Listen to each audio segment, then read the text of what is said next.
Friends, ఎలా ఉన్నారు? బాగున్నారా? నేనైతే చాలా బాగున్నాను. మీరు కూడా బాగున్నారు మనస్ఫూర్తిగా అయితే కోరుకుంటున్నాను. ఇది ఏంటో గెస్ చేయండి. మీకు తెలిస్తే మటుకు కామెంట్ పెట్టండి. ఇది రొయ్య పొట్టు అంటారండి. ఇగురుగా వండుకుంటే చాలా బాగుంటుందంట. నాకైతే తీసుకోమన్నారని తీసుకున్నాను.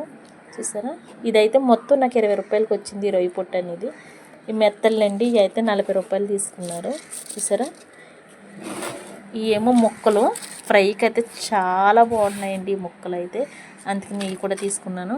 ఇది సావిడలు అంటారండి. ఈ ఫ్రై చేసుకోవచ్చు, మన కర్రీ వండుకుంటే మట్టికి ఎక్సలెంట్గా ఉంటున్నాయి. ఇవి తీసుకున్నాను. ఈ ఏం చేపలో తెలియదు కానీ నాకు చాలా బాగుంటాయి. ఇగురుగా వండుకోవాలంట, సూపర్గా ఉంటాయి టేస్ట్ అంది. అందుకని అయితే నేను తీసుకున్నాను. ఈ రొయ్యలు అయితే తీసుకున్నాను. అన్నీ 25 రూపాయలు 45 రూపాయలు పెట్టారు. బాగా పెట్టారా లేదా కామెంట్ సెక్షన్లో కామెంట్ పెట్టండి. మరి అందరికీ ఎండు చేపలు అంటే చాలామందికి ఇష్టం కదా, మాకైతే ఇష్టమండి. కూర లేనప్పుడు ఈ ఫ్రై చేసుకుని కొంచెం రైస్లో తింటే సూపర్గా ఉంటుంది. మరి ఎన్ని మాకైతే 200కి వచ్చినాయి. బెటరా కాదా అనేది కూడా కామెంట్ సెక్షన్లో కామెంట్ మీలో ఎంతమందికి ఇష్టమో కూడా కామెంట్ సెక్షన్లో కామెంట్ పెట్టండి. మరి బాయ్ అండి. ఇప్పుడు వరకు చూసారు, ఒక లైక్ ఇచ్చి వెళ్ళొచ్చు కదా.